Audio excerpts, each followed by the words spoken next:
Fala pessoal do Maior que Zero, tudo bem com vocês? Paulo Mercedes aqui. Hoje a gente vai estudar sobre algumas topologias de circuito, né?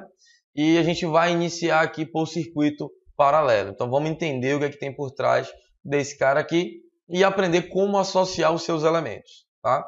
Temos aqui esse circuito e ele está todo paralelado. Como que eu sei que esse circuito está em paralelo?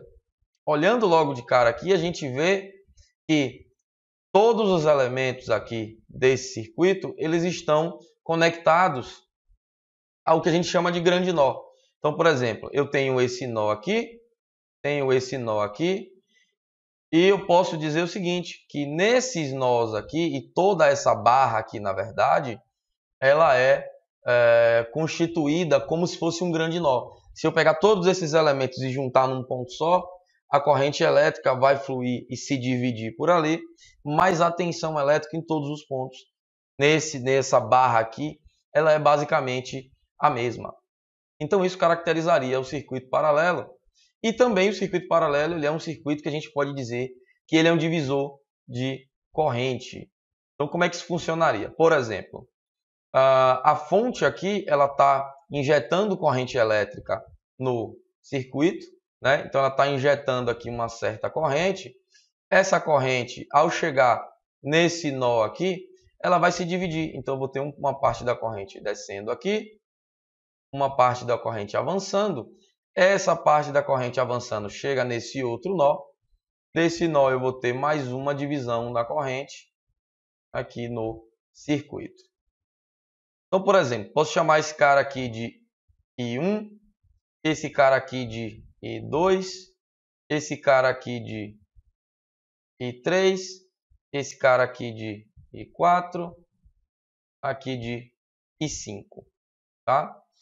A partir daí a gente pode deduzir então como associar esses resistores. Uma característica do circuito paralelo que a gente sabe é que a soma das correntes ali de cada ramo desse daí, né, de cada ramo que a gente explorou ali, precisa dar a mesma corrente da fonte. Então a gente tem aqui o seguinte, ó, que I1, que é justamente a corrente que a fonte está injetando no circuito, ela é igual à soma de I2 com I3, né? E que I3 se desdobra em mais duas correntes, que é I4 e I5. Então, se eu somar, por exemplo, I2 mais I3, eu vou ter I1. Se eu somar I4 mais I5, eu vou ter I3. E essa premissa aqui, ela vem, né, da lei de Kirchhoff, onde eu digo que a corrente que entra em um nó é igual à soma das correntes que saem desse mesmo nó. Então, se vocês verem aqui, ó, o I1 está entrando no nó e I2 e I3 estão saindo. Bom, a gente pode nomear aqui os resistores e dizer, por exemplo, que esse cara aqui é o R1, dizer que esse cara aqui é o R2, dizer que esse cara aqui é o R3, tá?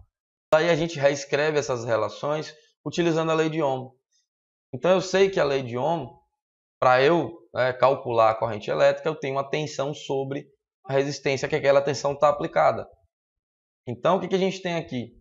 V, que é a tensão da fonte, sobre o resistor equivalente, ou seja, é como se a fonte visse todos os resistores, todos os elementos do circuito, como apenas um resistor, que é esse tal resistor equivalente, que a gente vai ver como a gente deduz ele.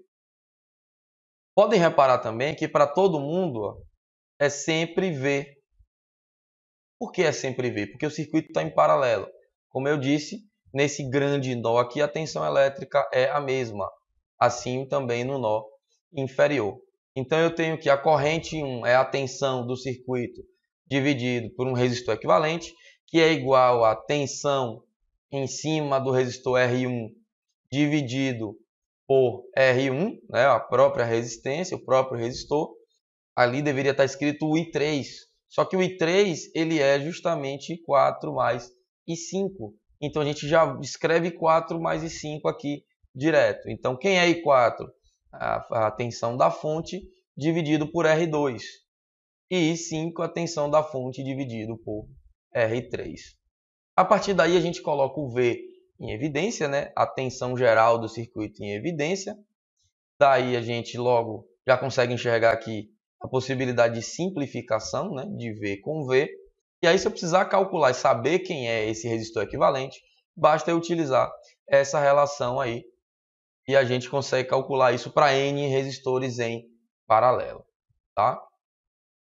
Para o caso do circuito em série, a gente tem algumas características interessantes. Então, se a gente olhar para a lei de Kirchhoff das tensões, basicamente o que a gente tem é que a tensão da fonte ela é igual à tensão aqui do resistor de 5 ohms, que eu vou chamar de R1, né? Então, VR1 mais VR2 mais VR3, tá?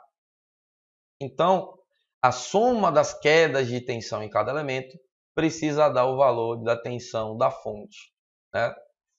A partir daí, a gente pode reescrever também essas relações em função da corrente e das resistências, né? Usando a lei de Ohm aí. Se a gente observar aqui esse circuito, a gente vai ver que a corrente elétrica não tem outro caminho a seguir, a não ser o caminho aí fechado, né? É uma malha só, essa corrente não se divide. Então, basicamente, a corrente de todo o circuito ela vai ser a mesma. Eu vou chamar essa corrente de I. Então, quem é a corrente de R1, do resistor de 5 ohms? I. Qual é a corrente do resistor R2 de 10 ohms? I. Do R3, I também. Da fonte, I. Então, a corrente é a mesma para todo o circuito. Eu me aproveito dessa propriedade na hora de fazer aqui, né, de elaborar as equações utilizando a lei de Kirchhoff. Então, o que a gente tem? Quem é VF? Quem é a tensão aí da fonte? Basicamente, a tensão da fonte é o I do circuito multiplicado pelo resistor equivalente que a fonte enxerga do circuito. Tá? Isso é igual a VR1, que é I vezes R1, mais I vezes R2, mais I vezes R3. Todo mundo para reescrever essas relações aqui de tensão. E aí eu coloco o I em evidência e claramente eu consigo simplificar o I com I. E com isso eu consigo obter a relação das resistências. Ou seja, se eu precisar calcular, precisar saber qual é a resistência equivalente que a fonte está enxergando para um circuito série, basicamente eu tenho essa relação aí, a soma dos elementos envolvidos. Tá? Então, basicamente, por essa aula era isso. Muito obrigado a todos e até a próxima.